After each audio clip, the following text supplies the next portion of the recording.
আসসালামু আলাইকুম, welcome to Sajek. এখন আমরা অবস্থান করতেছি মেঘের রাজ্য সাজেক ভ্যালিতে। ভূপৃষ্ঠ থেকে 1700 ফিট উপরে এটি অবস্থিত। আর পিছনের ভিউটা দেখে মনেই বুঝতে পারতেছেন চারপাশের ভিউ অত্যন্ত জোস এবং চমৎকার। আর এই ভিডিওতে আপনাদের কিছু টিপস অ্যান্ড ট্রিক্স দিব। কত টাকায় বাসা ভাড়া নিলাম, কত টাকা টোটাল খরচ পড়লো, তো সব কিছুই বর্ণনা না দিই, বাট এটা অন্তত জানতে পারবেন যে আমরা কত টাকায় রুম ভাড়া নিছি এবং রুমের কোয়ালিটি কেমন, ডেকোরেশনটা কেমন, আর ভিউটা কেমন। সো পিছনের ক্যামেরাতে আমি যাই। এখানে 3টা কুটির দেখতে পারতেছেন, 1 2 3টা। আর মিডল পয়েন্টে যে একদম ছাতি মার্কানা ওইটাই আমাদের। আর এই যে সুন্দর দেখেন সকালের যে চমৎকার যে ভিউ, ফুলের সেই। তো এই যে এই হচ্ছে বাহিরের ভিউ। চারপাশে ওই যে ওইখান দিয়েও কয়েকটা রুম আছে। আর এই তো একটা ল্যাম্প পোস্ট, বের হতে গিয়ে একটা ল্যাম্প পোস্ট দেখতে পারবেন, মানে কারেন্টের ল্যাম্প পোস্ট আর কি। আর এই যে গাছপালা।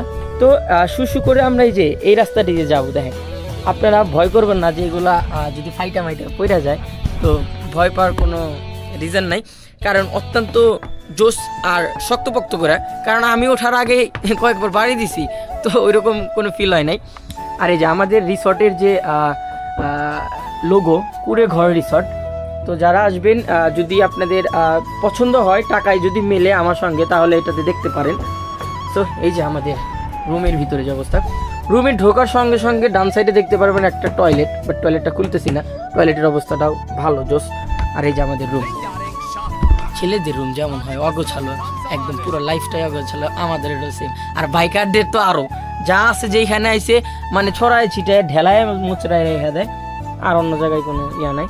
আর এই যে এইখানে দেখেন, আমার আসার পরে এই জিনিসটা যত ভালো লাগছে বিশ্বাস করেন, সুন্দর একটা আয়না দেওয়া আছে, সেই না? আচ্ছা, এই তো পুরো রুমের ডেকোরেশন ভালো করে দেখেন। আর এই তো আপনাদের এখন যেইটা দেখাবো, এইটা দেখার জন্য আপনারা কখনোই প্রস্তুত থাকবেন না, বাট প্রস্তুতি হয় না। যদি পাশে কেউ থাকে, নড়াচড়া করতে না বলুন। পপকর্ন যদি থাকে, আমাদের ওই যে ভুট্টা আর কি বলে, ভুট্টা যে পুরো খায় না, ওটাকে বলে পপকর্ন, ওইটা আয়না বসে যান এবং নেক্সটে যে ভিউ দেখাবো সেটার জন্য তৈরি হয়ে যান। সো 3 2 1 গো! ওয়াও, ও মাই গড! দেখেন কোথায় আমরা, ভূপৃষ্ঠ থেকে প্রায় 1700 ফিট উপরে। মানে আপনারা যারা এখন আমার ভিডিওটি দেখতেছেন, তারা 1700 ফিট নিচে থেকে আমার ভিডিওটি দেখতেছেন। আর এখন আমি আছি 1700 ফিট উপরে।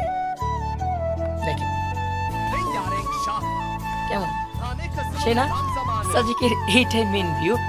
এই পাশে আমি কালকে ভাইকে বলছিলাম, ভাই অন্য জায়গায় রুম নিই, বলতেছেন না ভাই, আপনি যেরকম ভাবে পারেন এইখানেই রুম নিয়ে দেন, অন্য কোথাও যেন রুম না আসে, মানে এই ভিউটা লাগবে।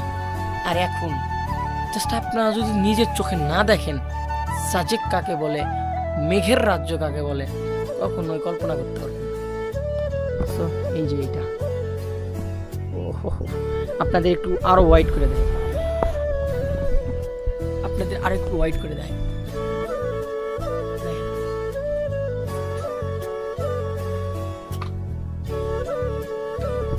আচ্ছা শেষ। তো এটা এখন আপনাদের বলি যে এই রুমের ভাড়া কত, আর ছুটির দিনে ভাড়া কত, আর ছুটি ছাড়া কত। তো এখন ছুটি ছাড়া, মানে আজকে বৃহস্পতিবার, আজকে আমাদের চেক আউটের দিন, আর আমরা আসছিলাম বুধবার দিন। আমরা 2 দিনের জন্য বুকিং দিতে চাইছিলাম, বাট 2 দিনে হয় নাই। ওনাদের শুক্রবার থেকে, মানে ঢাকা থেকে যারা আসবে ওনারা আগে থেকে বুকিং দিয়ে দিছে। সো অনেক কষ্টের থাকে, ভাড়া চাইছিল প্রায় 3000 টাকার উপরে। দুইজন আমরা যেহেতু 2 জন আসছি, 3000 টাকার উপরে চাইছিল। বাট কইতে প্রচুর প্যারা পোহাইতে হয়েছে। আপনারা জানেন যে আমরা এত বকর করি, তার একজনকে ম্যানেজ করতে কত রকমের কথা পুরাইতে হয়। তো সর্বশেষ আমরা 2 ভাই রুমটাকে নিলাম মাত্র 2000 টাকা দিয়ে। অতএব আমাদের পড়লো কি 1000 করে।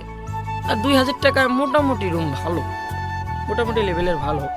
আর ভিউটা তো জোস, টাকার দিক দিয়ে ভালো বললাম, কিন্তু ভিউয়ে কিন্তু 100 টাকার দিক দিয়ে বললাম, বাট আর একটু কম হলে আর একটু ভালো হতো, তারপরেও নো প্রবলেম। সো দেখতে পারলেন তো সাজেকের এই রুমগুলো নিতে কত লাগে। আর বিপরীত পাশে যে আপনারা কিছু রুম দেখতে পারলেন, ওগুলা রুমের ভাড়া কিন্তু খুবই বেশি, প্রায় 4 থেকে 4,500 5,000 টাকার উপরে। রাইট নাও আপনার এই পাশে যদি আসেন 2,000 থেকে 2,000 টাকাই নিবে, আপনার একটু কথা বলে 2500 টাকা জোরাদুরি, বাট 2,000 টাকা নিবে। আর এই পাশেরগুলো এখন পুরো ঘরে আসেন নাকি যে ঘরে আসেন সেটা আপনাদের ব্যাপার, জাস্ট আমি আপনাদের আপডেট জানিয়ে দিলাম যে এত টাকা আসতে পারে। সো ভিডিওটি লাস্ট অবধি দেখবেন, আর একটি করে কমেন্ট করবেন যে আজকের ভিউটা কেমন লাগছে, বাট কুয়াশা তো। সো আল্লাহ হাফিজ।